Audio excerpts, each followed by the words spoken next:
And like every part of the woman in me was like, run away, don't do it. But then the comic in me was like, but the material, right?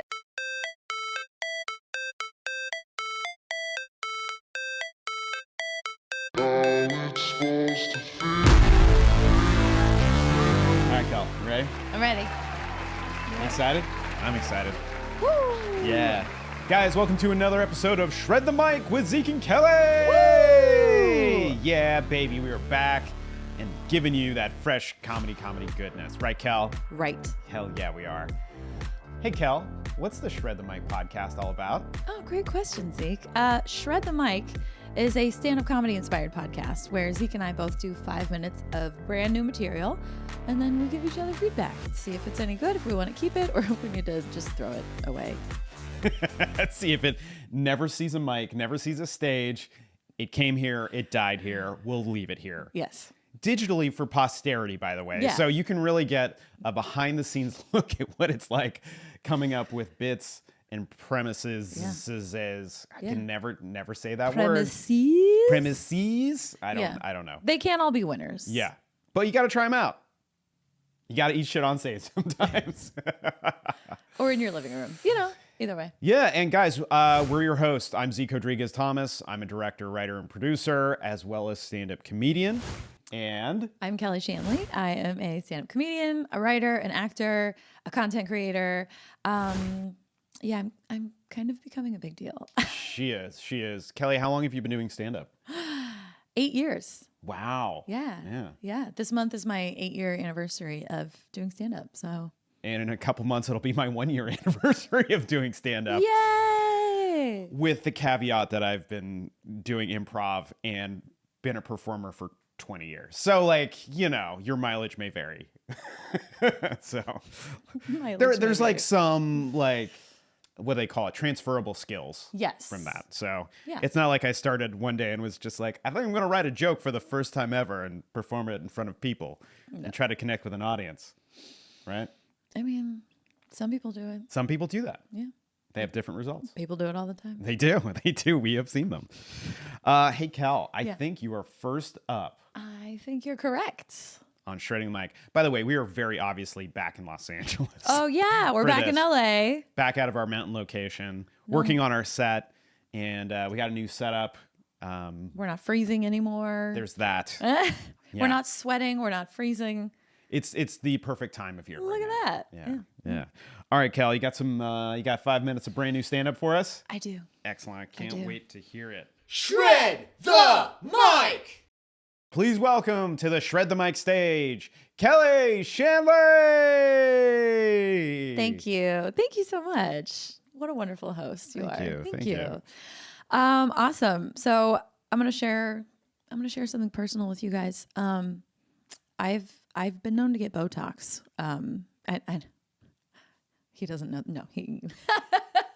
But when I first started getting Botox, a few years ago, I used to buy it with Groupons. Yeah. Which that's a weird age to be. Like when you're old enough that you need Botox, but you're still broke. Yeah, it's like a double-edged sword. I used to buy Groupons. And I know that sounds really sketchy, but I had positive experiences. But there was one time where I went into this office and I recognized the doctor, the plastic surgeon, from one of those Bravo TV shows, like Dr. 90210 or something like that. He wasn't one of the sexy doctors. He was older. And apparently had fallen on hard times because he was accepting Groupons for Botox. Yeah. Also, he spent quite a bit of the appointment name dropping. Like he did Josh Groban's nose and he knows the guy who does Nicole Kidman's Botox. And I was like, okay, cool. Yeah. So once we actually got the Botox done, that took about 30 seconds probably. He goes, oh, hey, so if you want, I could take your photo, upload it to my computer, and then show you all of the surgical procedures that I think you should have done. And every part of The woman in me was like, run away, don't do it. But then the comic in me was like, but the material, right? So obviously I stayed. He took like a side profile picture of me, uploaded it, and told me that I have a weak chin, so we would bring my chin out. And he told me that apparently I have a bit of a supporting actress nose. Yeah. The angle of my nose is too high. So if I ever wanted to become a leading lady, I would just have to bring it down about to a 45-degree angle. And part of me felt so violated because I literally remember being a teenager and looking in the mirror and being like, I wish my nose was like this. So, I'm not saying it affected me or shook my confidence or anything. But yeah, this guy was trying to sell me like $20,000 worth of plastic surgery. And I was like, bro, I came in here with a Groupon. Read the room. Anyway. So let's see. I'm a cat lady. Real smooth transition there. So we have a cat. His name's Remy. You've probably seen him on here before.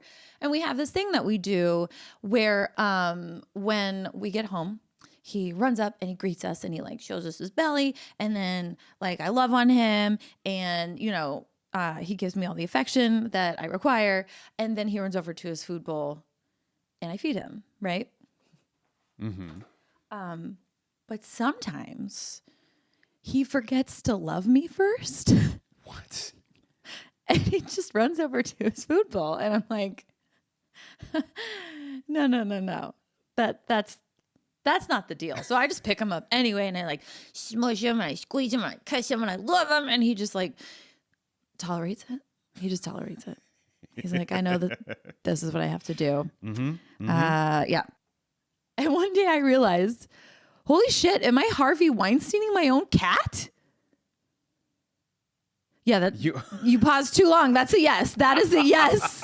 That is a yes from Zeke. No, but I was like, oh my God, I'm in a position of power and I'm using that power to withhold what this creature, this sweet, innocent little creature needs until I get the physical love that I want from him. And look, I know it's not like an Oscar bait role in $100 million movie that I'm withholding. It's just kibble. But in a way, isn't that worse? Because technically, he could die if I don't feed him. So, like, I'm a monster. And the feminist in me feels really bad about this. You know, I'm like, I can't be doing that. But then I'm like, well, my cat's a male. And he lives inside. He takes up 3/4 of my bed every night. I feed him. He has never struggled or wanted for anything in his life. So, fuck him. She's a monster, everybody. And that's your time. Thank you. Kelly Shanley, everybody. Thank you.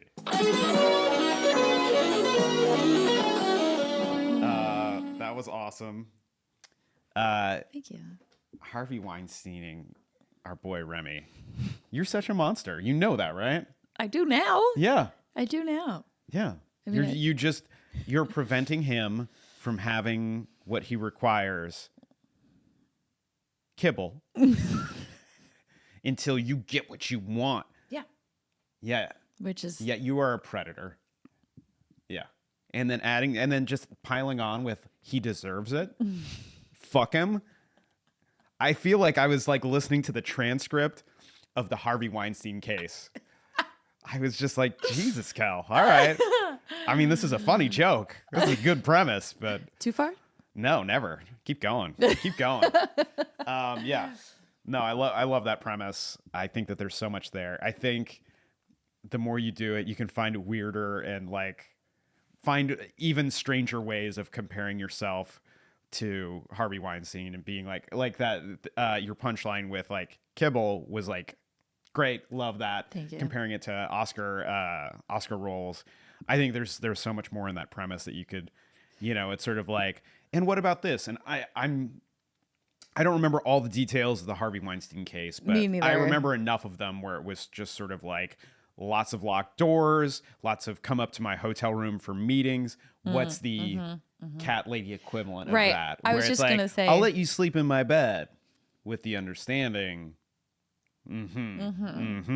Yeah. And you may have already, played around with some of these things, but I think if you go go down that dark alley of what was the Harvey Weinstein like thing and all, I just thought of it. So Harvey Weinstein didn't exist in a vacuum, right? Right. For him to exist, a lot of people had to remain silent. Complicit. So I was complicit in Remy's Weinstein. Remy also has to give Zeke love before he gets food. So see, there you go. We're finding it. We're double Weinsteining him. Yeah. Definitely. No, Yeah. I agree though. When you said specific, like it needs specificity. Yeah. So I just have to research the case a little bit. Yeah. Because, I mean, at the time, I remember it. And, like, listen, working in show business, everybody knew that him and, like, Scott Rudin and a whole bunch of people that are, like, notorious pieces of shit are Scott Tobin. Yeah, buddy, fuck you. You're a piece of shit, too, by the way. All you guys, dude, like, everyone knows. Bill Cosby, we all knew. Okay? Anyone who pretended that they didn't, liars. I didn't know. But I also didn't work in show business. So I was like, how do I say this? You weren't working in show business at the time. I wasn't there. Right. And so it would have been people like you that they would have been preying on, being like, you are aspiring to work in show business. You don't know what you don't know. Yeah. Sort of stuff. Meanwhile, if you ask like somebody who's like a guest star and above level actress and they're just like, hey, do you want to spend some time with Bill Cosby? She'd be like, fuck that. Like, no, thank you. Yeah. This is probably all not going on in the podcast, by the way. It's a good rant, though. Yeah, and yeah. then, What's our other premise here? And then Groupon for Botox. Groupon for Botox. So personally, I know this story, and I found it to be fucking hilarious. And if Kelly will allow me to, I'm gonna put it on the podcast, like the picture of the podcast, that the guy was just like, here's $20,000 worth of work, Groupon lady. I saved it. Yeah. I was like, don't get me wrong. Like, I think Kelly is beautiful and the greatest thing since sliced bread. Thank you. The thing that he created was also pretty, but in a different way. It was like the android version of me. Droid? Is it just a droid? No, you can call it. Yeah. Like if there was a sex doll that looked like me, that's what it would look like. It was like, take away any defining feature of your face.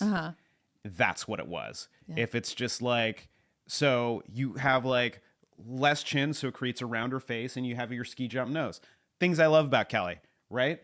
But it's like, oh, those things that make you a human, let's shave those off. We don't like those at all. Let's make you generic. Generically hot. Right. But generic nonetheless. Yes. And so like, I don't know. That's so funny to be just like, just a little dig at you being like, ooh, you're supporting actress hot. Like you're not leading lady hot.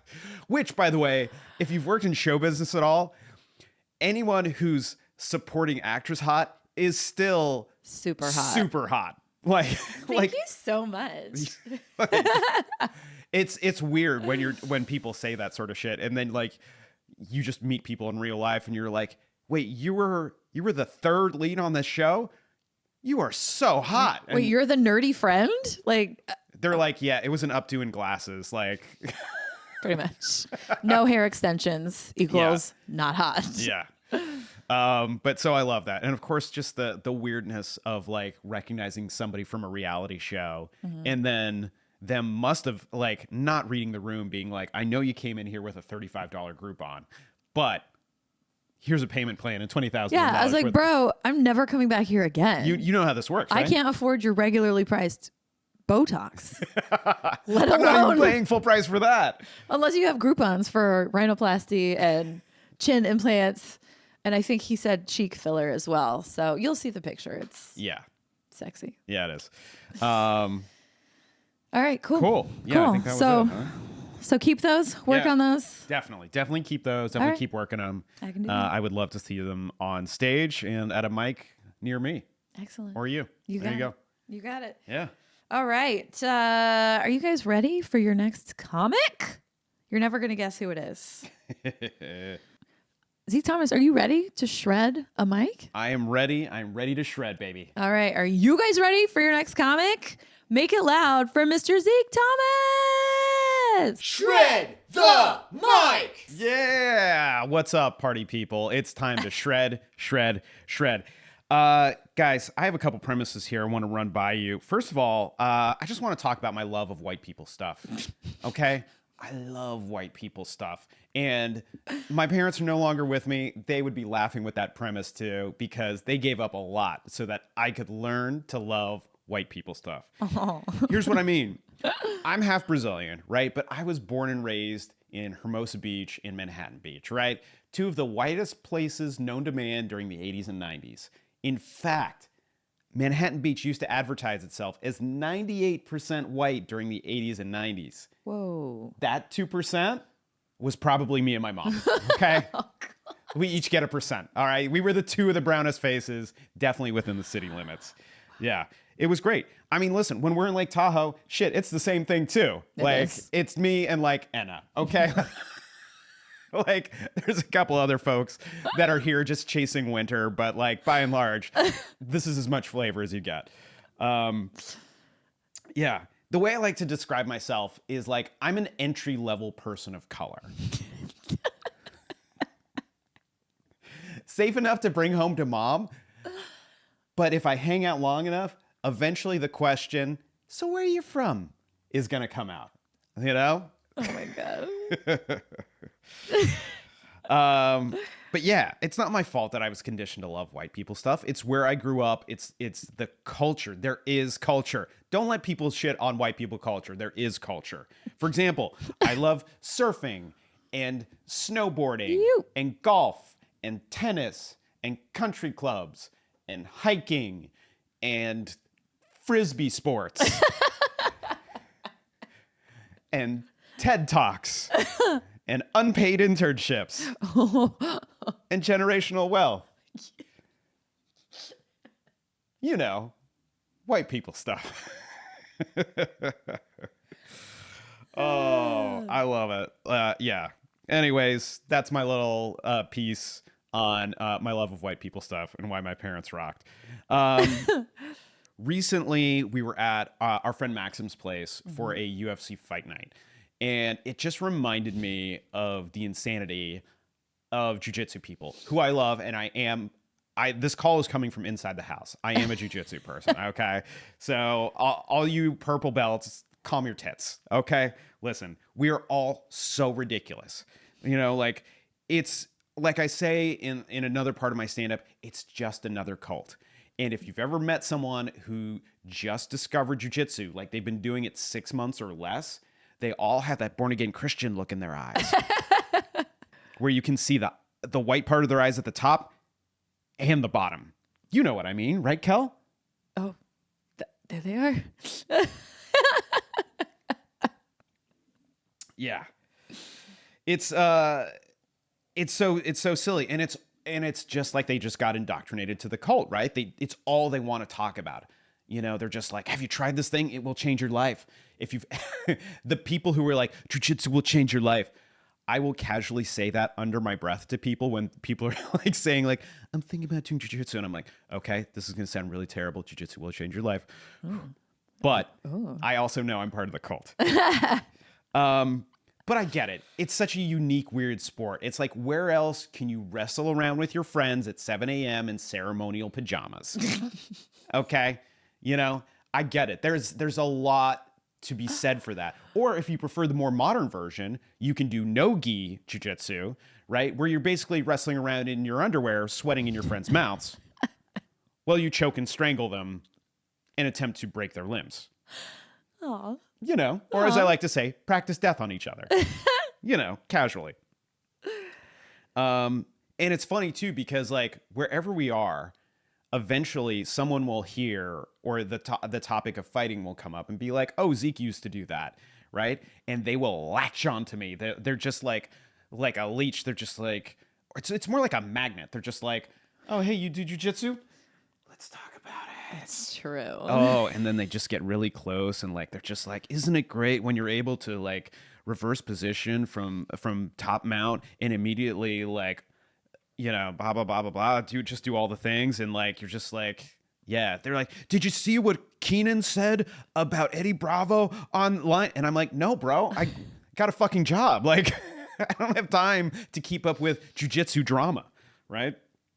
Let's see. It sounds like a reality show. It does. It really does. Anytime any one of my friends hosts a UFC viewing party, I never get more attention than I do at one of these parties. For example, the best comparison I could formulate is like being the only person with fight experience at a UFC viewing party is kind of like being the only doctor at a family reunion. You're going to get asked a lot of questions you may not know the answers to. All right. People are going to show you body parts you didn't ask them to see. And the night is not complete until one of your dumbass family members asks you to perform the Heimlich or a submission hold, which will choke them unconscious. Perfect. It's true. Kelly, you were there. I was. Okay. It happened. So, for example, at Maxim's place, how far into the 5-card fight card, how many fights in before someone asked me to demonstrate a submission hold? Like 3? Yeah, exactly. Exactly. We didn't even get to the co-main event. Okay. We were And how many people asked me to put them in chokeholds? 2? 2. Out of like 5 people. 2 people. Yeah. So they observed one other person almost going to sleep, and then they're like, do me next. Yeah, that's what it's like. All right, I probably ran the clock a little bit. I think that's time for you. I think it is. Thank you so much, Give it up everybody. for Zeke Thomas.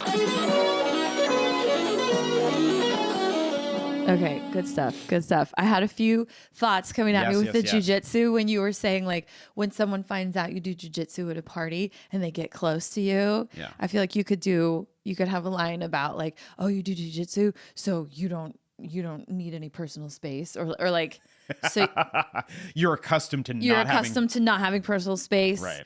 Or you could be like, I still need personal space. Something in there about that because I have seen them physically get close to you. Yeah. And then there was something. What did you say after that?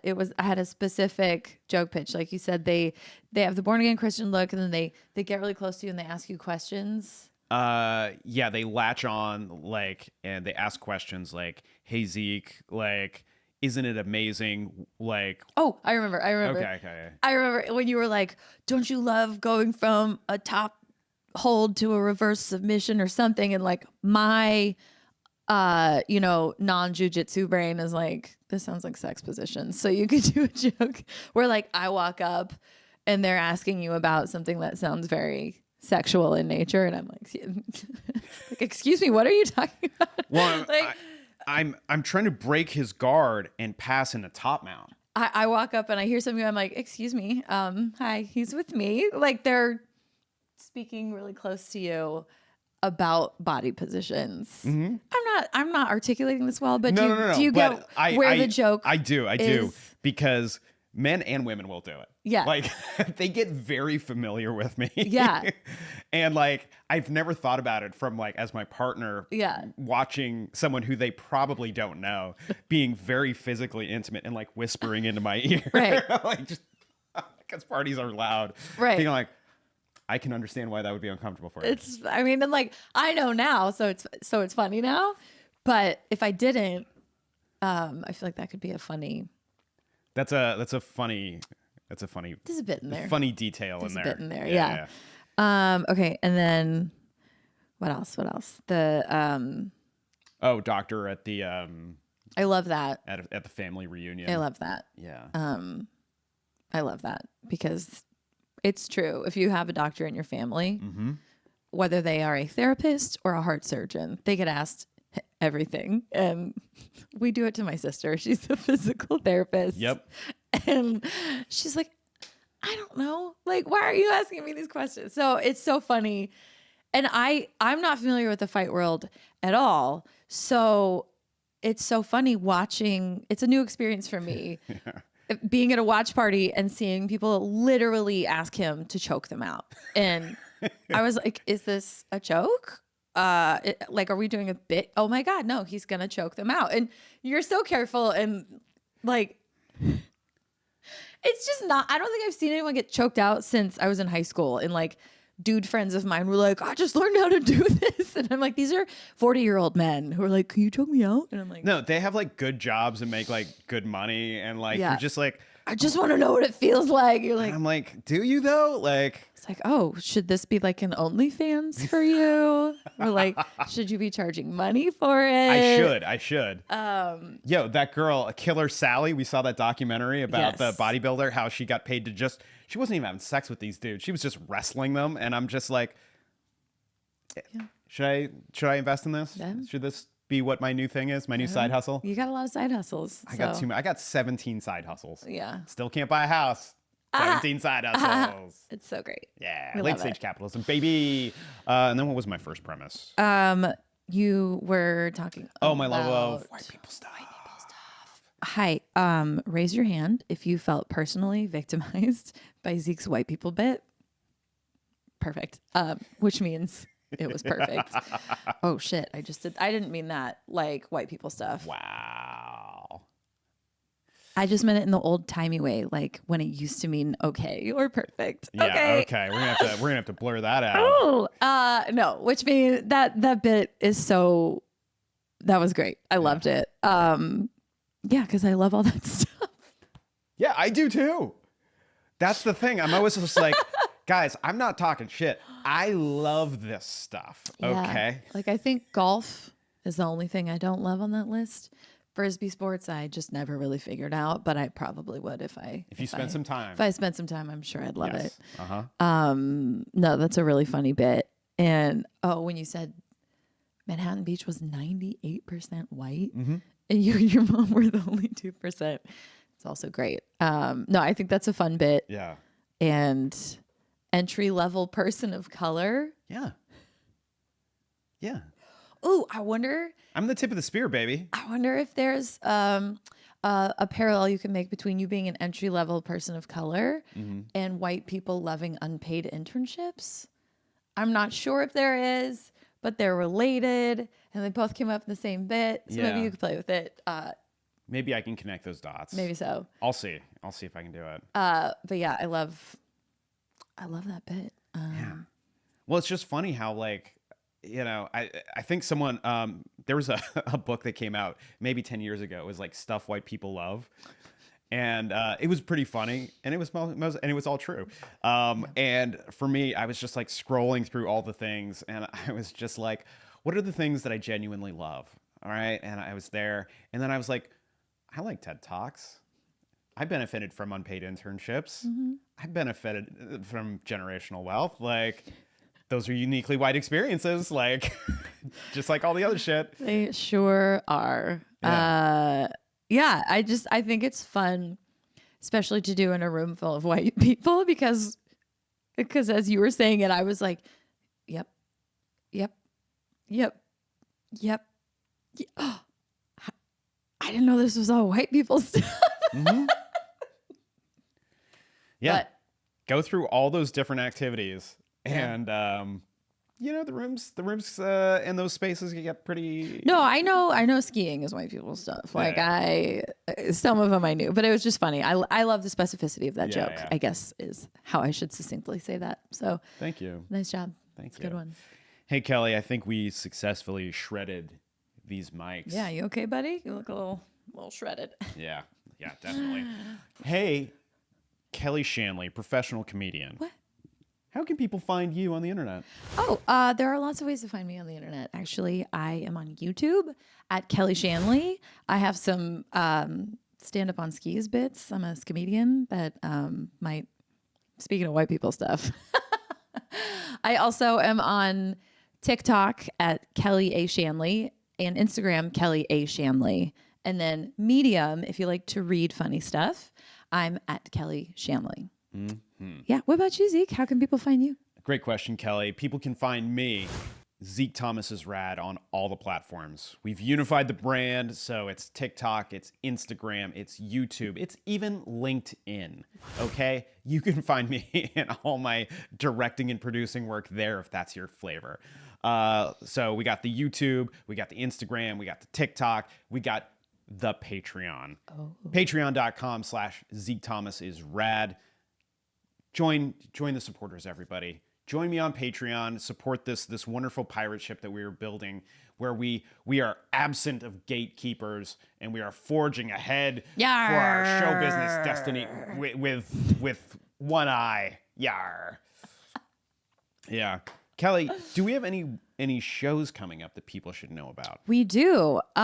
We are now producing a show at the Crow Comedy Club in Santa Monica. And the show is called the Star Baker Comedy Show, and it was born from my love of the Great British Baking Show. It's a really great club, and it's a really fun show. Yeah. So if you're in the Los Angeles area, come on out. Yeah, come check it out. Lots of fun, great comics, unique format, all loosely inspired by the British Baking Show. It's true. Yeah. The Great British Baking Show. The Great British Baking Show, of course. Yes. He's new to it. Yeah, of course.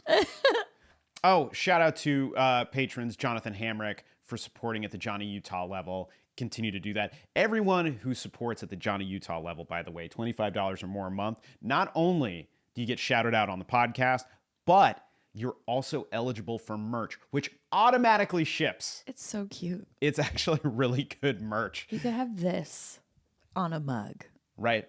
Or a t-shirt or a bag. Yeah. I don't know. I'm kind of impressed with the entire operation, and it's my operation. So there you go, guys. Way to go. Thank you. Thank you. Patreon.com/Zeke Thomas is Rad to support our pirate ship. Guys, this has been another episode of Shred the Mic. You guys are awesome. You guys are legion. We will see you next time for another episode of Shred the Mic.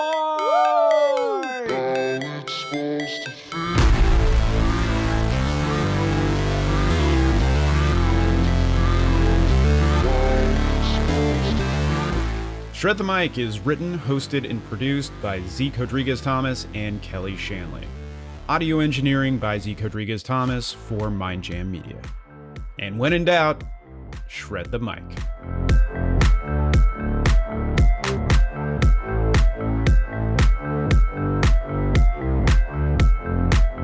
What up, guys? It's Zeke. Thank you so much for watching the last video. And if you enjoyed it, please consider supporting my Patreon so that we can keep this thing going video after video. Y'all rip. Thanks.